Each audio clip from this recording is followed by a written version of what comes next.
আপনাকে আমি 2000 বছরের ইতিহাস এই 20 মিনিটে বলে শেষ করে দেব। ইহুদি কারা? ইহুদি আর বনু ইসরাইল কি এক? উত্তর না। ভালো করে কথাগুলো শোনেন, এগুলো বই পড়তে অনেক সময় লাগবে আপনার, এবং ঘাটাঘাটি করতে অনেক সময় লাগবে, খুব অল্প সময় বুঝে নেন। ইহুদি বনু ইসরাইল এক নয়। বনু ইসরাইল কাদেরকে বলা হয়? ইব্রাহিম আলাইহিস সালামের ছেলে, এক ছেলের নাম ইসমাইল, এক ছেলের নাম ইসহাক। ঠিক আছে? ইসমাইল আলাইহিস সালাম থাকেন মক্কায়, সেখানে তাকে কেন্দ্র করে একটা সভ্যতা। এই বংশে সর্বশেষ নবী মুহাম্মদ সাল্লাল্লাহু আলাইহি ওয়াসাল্লামের জন্ম। আর এইদিকে আরেক ছেলের নাম হচ্ছে ইসহাক, যিনি থাকেন ওই শামে, ওই প্যালেস্টাইনে, ওই জেরুজালেমে, ওই জায়গায়, ওটা শাম। ঠিক আছে? এবং ওখানে তিনি তার বংশ বিস্তার হচ্ছে। তার ছেলের নাম হলো ইয়াকুব। কি নাম? ইয়াকুব আলাইহিস সালামের আরেক নাম হলো ইসরাইল। ইয়াকুব আলাইহিস সালামের আরেক নাম কি? ইসরাইল। এবং তার সন্তানদেরকে বলা হয় বনু ইসরাইল। তার সন্তান অনেক। এই সন্তানদের মধ্যে একজনের নাম ইউসুফ। ঠিক আছে? তারপরে আসছে পরে ইউনুস। এই বনু ইসরাইলের মধ্যেই দাউদ, মূসা, সুলাইমান, ঈসা ইবনে মারিয়াম। বলা হয় 1,24,000 নবী রাসূলের মধ্যে বেশিরভাগই এখানে এসেছে। তাহলে বনু ইসরাইল বলা হচ্ছে এই কওমটাকে। তা ওদের নাম বনু ইসরাইল থেকে ইহুদি হলো কখন? যখন তারা ঈসা আলাইহিস সালামকে স্বীকার করলো না তখন। ঈসা আলাইহিস সালাম কি তাদের মধ্যে আসেন নাই? সেই ঈসা আলাইহিস সালামকে যখন তারা অস্বীকার করলো, তখন তাদের নাম আল্লাহ পাক এই বনু ইসরাইল থেকে পরিবর্তন করে হাদু দিয়েছেন কোরআনে। কুল ইয়া আইয়ুহাল্লাযীনা হাদু ইন যাআমতুম আন্নাকুম আউলিয়াউ লিল্লাহি মিন দুনিন নাস ফাতামান্নাউল মাউত। আছে না কোরআনে? অনেক জায়গা আছে। আল্লাহ পাক তখন তাদেরকে আর বনু ইসরাইল বলছেন না, বলছেন ইয়াহুদ। কি বলছেন? এই যে নাম আসলো ইহুদি। তো বনু ইসরাইল এবং ইহুদি এক নয়। বনু ইসরাইলরা ভালো ছিল এবং তারা ওই সময়কার মুসলিম ছিল। যখন তারা আল্লাহ পাকের আনুগত্য করেছিল, আল্লাহ পাক তাদেরকে সমৃদ্ধি দিয়েছিলেন, ঠিক আমাদের মতোই। আর যখন তারা আল্লাহ পাকের আনুগত্য করে নাই, পথভ্রষ্ট হয়ে যায়, আল্লাহ পাক তাদেরকে শাস্তি দিয়েছেন। এক পর্যায়ে তারা যখন নবীদেরকে হত্যা করা শুরু করেছিল, অনেক নবীকে হত্যাও করেছে। যেমন জাকারিয়া আলাইহিস সালামকে তারা হত্যা করেছে, ইয়াহইয়া আলাইহিস সালামকে হত্যা করেছে। সূরা ইয়াসিন পড়ে দেখেন, ওখানে একই দিনে 3 জন নবীকে হত্যা করা হয়েছে। পড়ে দেখেন। তো মূল কথা হচ্ছে নাম চেঞ্জ হলো কখন? যখন তারা সত্য থেকে পথভ্রষ্ট হয়ে গেল, ঈসা আলাইহিস সালামকে তারা অস্বীকার করলো, তখন আর বনু ইসরাইল নয়, ইয়াহুদ। তাদের মধ্যে একজন অন্যতম নবী ছিলেন দাউদ আলাইহিস সালাম। কি নাম? বলেন নাম, মুখস্থ করেন। তাদের নাম কি? আচ্ছা, দাউদ আলাইহিস সালাম ছোট, তখন 14-15 বছর বয়স হবে। আল্লাহ পাক মূসা আলাইহিস সালামকে বলেছিলেন, তুমি তোমার সম্প্রদায়কে নিয়ে এই জেরুজালেমে যুদ্ধ করবে। কাকে বলেছেন? মূসা আলাইহিস সালাম। তুমি মূসা আলাইহিস সালাম তোমার সম্প্রদায়কে নিয়ে এই জেরুজালেমে গিয়ে যুদ্ধ করো। ওখানে আমালেকা নামে একটা সম্প্রদায় আছে, এরা খুবই শক্তিশালী। তবে তোমরা যদি ইমানদার হও, তোমরা এর উপর বিজয় লাভ করবে। এর আগ পর্যন্ত এরা কিন্তু ওখানে ঢুকতে পারে নাই। কথা বুঝতে পারছেন? আল্লাহ পাক শর্ত দিলেন, যদি যুদ্ধ করে জয় করতে পারো, তাহলে তোমাদের এই জায়গাটা তোমাদের। তো মূসা আলাইহিস সালাম বললেন তার কওমকে, চলো যুদ্ধ করি। তো মূসা আলাইহিস সালামের কওম বলছে, ইযহাব আনতা ওয়া রাব্বুকা ফাকাতিলা ওয়া ইন্না হাহুনা কাঈদুন। এই মূসা, তুমি যাও আর তোমার রব গিয়ে যুদ্ধ করো, আমরা এখানে বসে থাকলাম। কথা কি বুঝতে পারেন নাই? মানে এরা কোন কওম? ওই যে ফেরাউনকে ডুবে মরতে দেখেও বিশ্বাস করে না, বাছুর পূজা শুরু করে, আল্লাহ পাক একটার পর একটা নিদর্শন দেখান, তাও অস্বীকার করে। তাওরাত নিতে গিয়েছেন মূসা আলাইহিস সালাম, এসে দেখেন তারা বাছুর পূজা শুরু করেছে। মান্না সালোয়া আল্লাহ দিচ্ছেন, তাও অস্বীকার করে। মৃত থেকে জীবিত করেন, তাও অস্বীকার করে। শেষমেশ বলে বসলো যে, ইয়া মূসা লান নুমিনা লাকা হাত্তা নারাল্লাহা জাহরা। হে মূসা, আমরা তোমার প্রতি বিশ্বাস করব না যতক্ষণ আল্লাহকে সামনে দেখাচ্ছ আমাদের চোখ দিয়ে। এটা সেই জাত যে নবীদেরকে এত কষ্ট দিয়েছে। মূসা আলাইহিস সালাম যখন বললেন চলো, আল্লাহ পাক যুদ্ধের কথা বলেছেন, ওটা যুদ্ধ করে জয় করতে পারলে আমাদের হয়ে যাবে। তো বলছে ওখানে আমালেকা সম্প্রদায় আছে, এত বড় শক্তিশালী, তুমি যাও, তোমার রব গিয়ে যুদ্ধ কর, আমরা এখানে বসে আছি। আর আমাদের নবী মুহাম্মদ সাল্লাল্লাহু আলাইহি ওয়াসাল্লাম যখন বদরের মাঠে 313 জনকে নিয়ে পরামর্শ করছেন কি করব, যুদ্ধ করব কি না, তখন আমাদের মুসলিম সেনা বাহিনীর মধ্যে যে সাহাবীরা ছিলেন, সাদ বিন মুয়াজ রাদিয়াল্লাহু আনহু, তিনি বলছিলেন, ইয়া রাসূলুল্লাহ সাল্লাল্লাহু আলাইহি ওয়াসাল্লাম, আপনি আমাদেরকে নিয়ে বদরের মাঠ কেন, যদি উত্তাল সাগরেও ঝাঁপ দিতে চান আমরা সেখানেও ঝাঁপ দিব ইনশাআল্লাহ। কত পার্থক্য, তাই না? তিনি বলছিলেন যে আমরা সেই কথা আপনাকে বলবো না যেই কথা মুসার কওম মুসাকে বলেছে, বরং আপনি যদি আদেশ করেন আমরা উত্তাল সাগরেও ঝাঁপ দিতে পারি। এমনি এমনি তো বদরের যুদ্ধ আসে নাই, বিজয় আসে নাই, এইসব ইমানের কারণে এসেছে। এখনো কি এই মাজলুম ভাইরা উত্তাল সাগরে ঝাঁপ দেয় নাই? তারা তাই করছে। ওইদিকে আসছি আমি পরে, এই জায়গাটা একটু বোঝেন। তো যুদ্ধ তারা করলো না, যুদ্ধ করলো না। আল্লাহ পাক শাস্তি দিলেন। কি শাস্তি? 40 বছর আল্লাহ পাক ওদেরকে একটা জায়গায় ঘুরপাক খাওয়ানো শুরু করলেন। সকালে উঠে একটা পাহাড়কে কেন্দ্র করে ঘুরতো, সন্ধ্যায় এসে আবার সেই জায়গায় থেমে যেত। এটাকে বলা হয় তিহ উপত্যকার 40 বছরের শাস্তি। সূরা বাকারার মধ্যে দলিল আছে। এবার মুসা আলাইহিস সালামের জীবনটা শেষ, ওনার হায়াত শেষ, উনি চলে গেলেন আল্লাহর কাছে। পরবর্তীতে নবী হলেন ইউশা বিন নুন। কি নাম? ইউশা বিন নুন। মনে রাখার চেষ্টা করেন, ভুলে যান না আবার। ইউশা বিন নুন একজন নবী। এবার ইউশা বিন নুনের সময় ওই বনু ইসরাইলী বলছে যে আমরা যুদ্ধ করতে চাই, ওই জায়গা আমরা দখল করতে চাই। কোন জায়গা বলেন তো? আমিন। এখন আসেন, কোন জায়গা ভাই? কোন জায়গা যুদ্ধ করতে চায়? আচ্ছা, জেরুজালেম নিয়ে এত কথা কেন জানেন? কারণ এই জায়গাটা শেষ জামানার সবচেয়ে ইম্পর্টেন্ট জায়গা। শেষ জামানার সবচেয়ে ইম্পর্টেন্ট জায়গা 3টা, মুখস্থ করেন। কয়টা? এক হচ্ছে জেরুজালেম, 2 হচ্ছে মক্কা মদিনা, জানেন, আর 3 নম্বর হচ্ছে কনস্ট্যান্টিনোপল। কনস্ট্যান্টিনোপল মানে কুস্তান্তনিয়া। কোথায় এটা? তুরস্কে। আরেকটা জায়গা আছে, এটাও অনেক বেশি ইম্পর্টেন্ট, সেটা হলো খোরাসান। সেটা কি? খোরাসান। এই 4টা জায়গার কথা মাথায় রাখবেন। পুরো বিশ্বের এই প্রেক্ষাপট এই 4টা জায়গাকে কেন্দ্র করে ঘুরতে থাকবে, এবং এর সেন্টার হার্ট হচ্ছে জেরুজালেম। কারণ কিয়ামত ততদিন পর্যন্ত হবে না যতদিন এই জেরুজালেম মুসলিমদের দখলে না আসছে, এবং এই জেরুজালেম থেকে ইমামুল মাহদি ঈসা ইবনে মারইয়াম বিশ্ব শাসন না করছেন, ততদিন পর্যন্ত এই পৃথিবীতে কিয়ামত হবে না ইনশাআল্লাহ। বুঝতে পারছেন কথা? আচ্ছা, তো ইউশা বিন নুন এখন বলছেন যে আচ্ছা তোমরা তো আবার যুদ্ধ করতে চাচ্ছ, মুসা আলাইহিস সালামের সময় তো যুদ্ধ করতে বলা হয়েছিল, করো নাই। এখন যদি আবার যুদ্ধের কথা বলা হয়, যদি তোমরা আবার পালায় যাও, তখন তারা বলছে ওয়ামা লানা আল্লা নুকাতিলা ফি সাবিলিল্লাহ, কেন আমরা আল্লাহর রাস্তায় যুদ্ধ করব না? ওয়াকাদ উখরিজনা মিন দিয়ারিনা, আমাদেরকে আমাদের বাড়িঘর থেকে বের করে দেওয়া হয়েছে, ওয়া আবনাইনা, আমাদের সন্তান থেকে বিচ্ছেদ করানো হয়েছে, কেন যুদ্ধ করব না? অবশ্যই যুদ্ধ করব। তো বলছি ঠিক আছে, তাহলে আমি আল্লাহর কাছে দোয়া করলাম। হ্যাঁ করেন।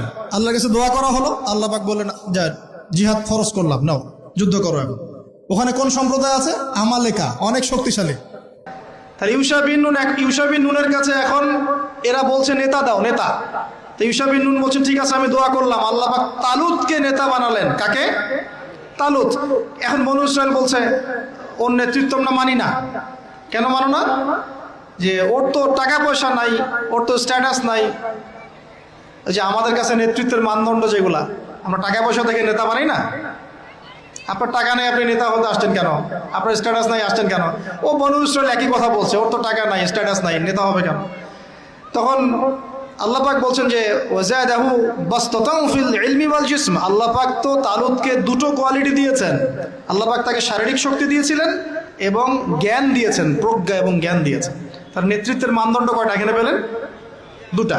শারীরিক শক্তি থাকতে হবে ঠিকঠাক, ফিজিক্যাল স্ট্রং না হলে তো সে ডিল করতে পারবে না, আর মেধা থাকতে হবে, জ্ঞান।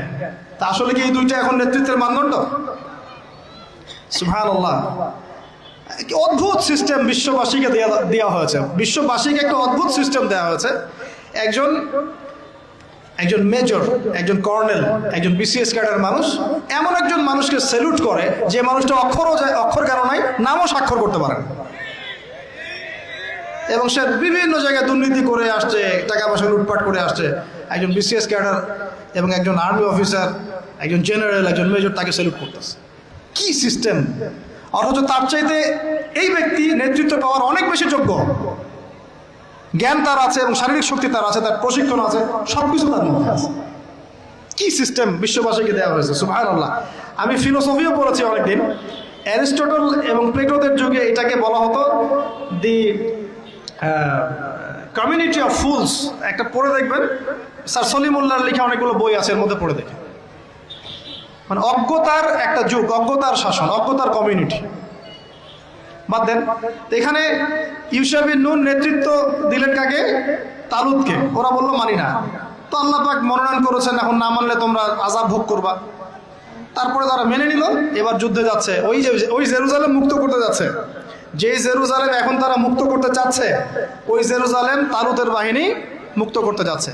বলে তো তালুত এবং বনু ইসরাইল তখন ভালো না খারাপ? ভালো না খারাপ? তারা কি মুসলিম না মুসলিম? তারা তখন মুসলিম না মুসলিম? মুসলিম। তারা তখন ইউশা বিন নুনের উম্মত, তার আগে ছিল মূসা আলাইহিস সালামের উম্মত। এবার তালুত বললেন যে আল্লাহ পাক তোমাদেরকে পরীক্ষা করবেন, সামনে নদী আছে, এই নদীর পানি পান করতে পারবে না। যদি পান করো তাহলে তোমাদের নাম কাটা, তোমরা আর যুদ্ধে অংশগ্রহণ করতে পারবে না। ফামান শারিবা ফালাইসা মিন্নি, যে ব্যক্তি এখান থেকে পানি পান করবে সে আমার অন্তর্ভুক্ত না। ওয়ামান লাম ইয়াতআমহু ফাইন্নাহু মিন্নি, যে ব্যক্তি এখান থেকে পানি পান করবে না সে আমার সাথে যুদ্ধে যেতে পারবে। ইল্লা বিগুরফাতিন বিয়াদি, মানে এক অঞ্জলি পানি শুধু পানি পান করতে পারবে, এক অঞ্জলি পানি, এতটুকু, এর বেশি না। ফাশারিবু ইল্লা কলিলাম মিনহুম, আল্লাহ পাক বলেন ওদের বেশিরভাগই পানি পান করলো, অল্প কিছু বাদ দিয়ে। অল্প কিছু সংখ্যা তাফসীরে এসেছে 313 জন বাদ দিয়ে, 313 জন বাদ দিয়ে, 313 যে বদরে, এখানেও।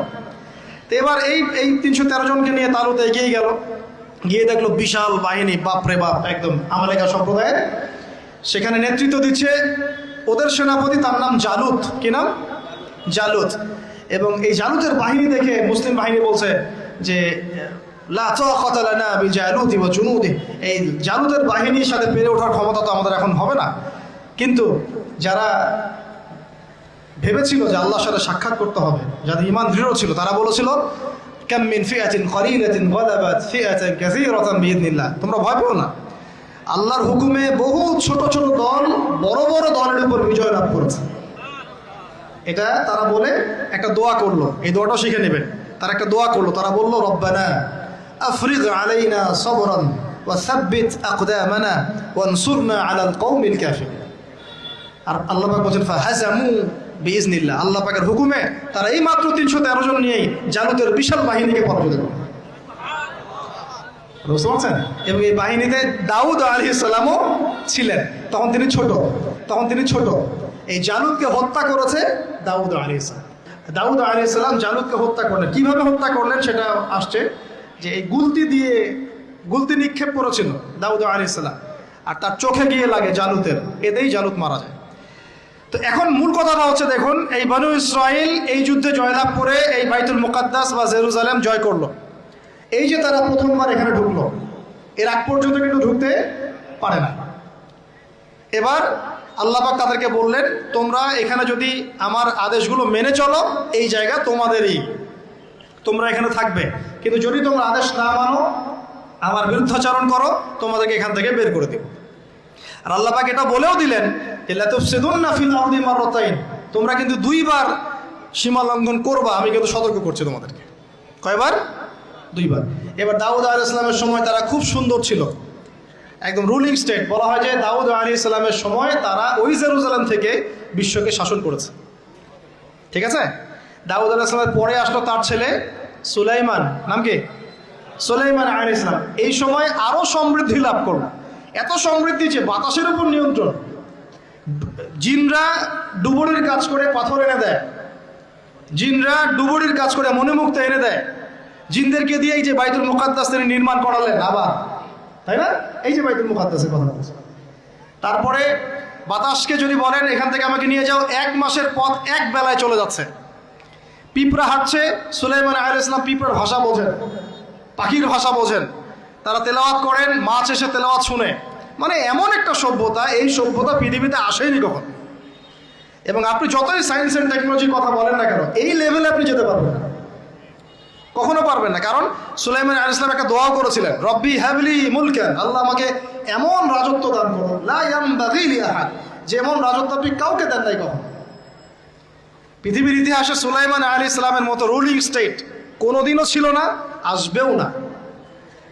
তো সুলাইমান আলাইহিস সালাম এবং তার অনুসারীরা তখন ভালো ছিলেন এবং জেরুজালেম থেকে তারা বিশ্ব শাসন করেছেন। এবার শুরু হলো তারপরে এদের অধঃপতন শুরু হতে হতে এমন একটা জায়গায় চলে গেল যে জেনা, এই মদ খাওয়া, এই সুদ খাওয়া, এই মানুষকে হত্যা করা, এমনকি নবীদেরকে হত্যা করা, এমন কোনো পাপ নাই করতে বাকি রাখলো না। এমন কোনো পাপ নাই মানে নবীদেরকে পর্যন্ত জবাই করে হত্যা করেছে। আর কি কিছু বলতে হবে? আল্লাহ পাক ওই যে ওয়াদা করেছিলেন যদি ফাসাদ সৃষ্টি করো এখান থেকে বের করে দিব। এবার আল্লাহ পাক একটা বাহিনী পাঠালেন। এই বাহিনীটা পাঠিয়েছেন ইরাকের ব্যাবিলন থেকে। কোন জায়গা?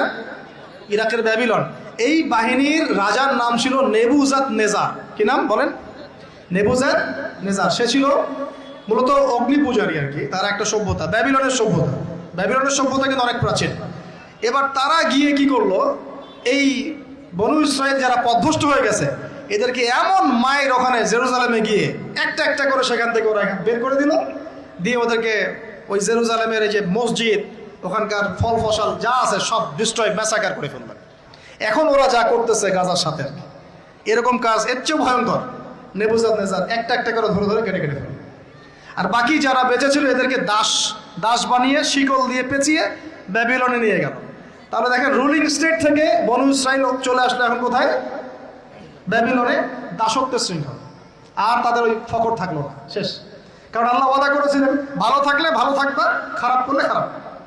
যেমন আল্লাহ পাক আমাদের সাথে ওয়াদা করেছেন না, উম্মতে মুহাম্মাদি যদি আমার আনুগত্য করো, মুহাম্মদ সাল্লাল্লাহু আলাইহি ওয়াসাল্লামের আনুগত্য করো, তোমরাই বিশ্বের নেতৃত্ব দিবা। আর যদি না করো ওই যে তোমাদের উপর কাফেরদেরকে চাপাই দেবো, তাই না? এখন এরকমই আল্লাহ পাকের সুন্নাতে একদম সেম। ইতিহাস খালি ঘুরছে আর ঘুরছে, কখন ওদের পাল্লায় কখন আমাদের পাল্লায়। বিশ্বের ইতিহাসটা একদম প্যারালাল, খেয়াল করে দেখবেন। এবার এই ব্যাবিলনে চলে আসার পরে এরা দাস, কাজ করলে খাইতে পারে, না করলে খাইতে পারে না। দেখেন কোন জায়গা থেকে আল্লাহ কোথায় নিয়ে আসলাম। আজকে আমরা যে 1200 বছর ওয়ার্ল্ডটাকে শাসন করেছি, কেউ বিশ্বাস করবে এখন? আমরা যে মুসলিম উম্মাহ প্রায় 1200 বছর মুহাম্মদ সাল্লাল্লাহু আলাইহি ওয়াসাল্লামের পর থেকে এই বিশ্বটাকে আমরা শাসন করেছি, এখন কেউ বিশ্বাস করবে? এখন যদি পশ্চিমারা বলে যে তোমাদেরকে স্যাংশন দিয়ে দিব, ব্যাস তখন আমাদের দেখা যায় যে সমস্যা হতে পারে। কেউ যদি বলে তোমরা যদি বাড়াবাড়ি করো টাকার মান কমে যাবে, আমরা বলি বাপরে বাপ, তাহলে তো বাড়াবাড়ি করা যাবে না। আমরা কি ওদের উপর রুল করতে পারি? এখন সরাসরি কথা বলেন না, পারি না। কিন্তু একসময় পারতাম মানে ওরা জিজিয়া দিয়ে আমাদের দেশে থাকতো, জিজিয়া কর, ট্যাক্স দিয়ে আমাদের দেশে থাকতো। মুসলিম উম্মার যখন একটা ইউনাইটেড গ্লোবাল খিলাফা ছিল তখনকার কথা বলছে। তো এভাবে পালা বদল হয়। তো ওরা কখনো ভাবতে পারে নাই যে ব্যাবিলনে এসে এইভাবে জেইলের জীবন কাটাতে হবে। কেন? অবাধ্যতার কারণে। এবার আল্লাহ পাক তাদেরকে আরেকটা সুযোগ দিলেন। কি দিলেন? আরেকটা সুযোগ দিলেন। ব্যাবিলনে বসে বসে ওরা আলোচনা করে যে আমাদের কিন্তু একজন মাসিহ আসবে। কে আসবে? মাসিহ মানে হচ্ছে ত্রাণকর্তা। এই মাসিহ যখন আসবে আমরা আবার সেই জায়গা ফিরে পাবো। কি করবো আবার? কোন জায়গা বলেন? কোন জায়গা? জেরুজালেম। আবার ফিরে পাবো। বুঝতে পারতেছেন কি ভাই? আলোচনা একটু কঠিন আমি জানি, বুঝতে পারতেছেন কি? আচ্ছা, আমরা আবার জেরুজালেম ফিরে পাবো। তো ওরা এখন এগুলো আলোচনা করে যে আমাদের তাওরাতে লেখা আছে, আমাদের তালমুদে লেখা আছে যে শেষে আমাদের একজন মাসিহ আসবে, ওই মাসিহ আসলে আবার ওই জায়গা আমরা ফিরে পাবো। তোমরা টেনশন করো না, হতাশ হয় না। আমরা যেমন বলি না যে এখন দুরবস্থা চলছে, তাতে কি আমাদের মাহদি আসবেন, ঈসা ইবনে মারইয়াম আসবেন, আবার আমরা খেলাফা ফিরে পাবো, বলি কি না? হাদিসে তো আছেও। তো ওরাও এরকম চর্চা করে। তো করতে করতে আল্লাহ পাক তাদের দিকে মুখ ফিরিয়ে তাকালেন, দয়া করলেন। দয়া করে আল্লাহ পাক মাসিহকে পাঠালেন। সেই মাসিহের নাম কি? ঈসা আলাইহিস সালাম। কিন্তু এই হতভাগা জাত ঈসা আলাইহিস সালাম যে তাদের মাসিহ, এটা তারা বিশ্বাসই করলো না, বরং তাকে জারদ সন্তান বলে গালি পর্যন্ত দিল। জানেন না? মারিয়াম আলাইহিস সালামকে বললো যে কোত্থেকে সন্তান নিয়ে আসছো? মনে আছে আপনাদের? নিজেদের মাসিহকে তারা চিনতে পারলো। ঠিক আমাদের উম্মতে মুহাম্মাদির মধ্যে এমন অনেক মুনাফিক থাকবে যারা ইমাম মাহদিকে চিনতে পারবে না। দেখিয়ে ওই সময় যখন মাহাদির বাহিনী বের হবে বলবে সন্ত্রাসী বের হয়েছে। ইমামুল মাহদি মানুষের মুখের ভাষায় কথা বলবেন না, অস্ত্রের ভাষায় কথা বলবেন। জি, হাদিসে স্পষ্ট আছে, লা তুকাতিলুনাল ইয়াহুদ, তোমরা অবশ্যই ইহুদীদের সাথে যুদ্ধ করো। মুখ দিয়ে যুদ্ধ হয়। ওয়ালা তাকতুলুন্নাহুম, অবশ্যই ওদেরকে তোমরা হত্যা করো।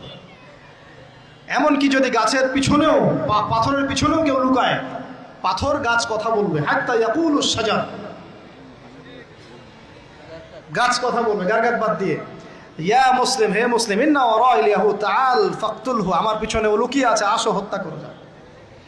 তো বাই দ্য ওয়ে, এখন আল্লাহ পাক রহম করলেন, মসিহ পাঠালেন, চিনতে পারলো না, বিশ্বাস করলো না, তাকে জারদ সন্তান বলে গালি দিল। শুধু তাই না, ঈসা আলাইহিস সালামকে তারা হত্যার চেষ্টা পর্যন্ত করল।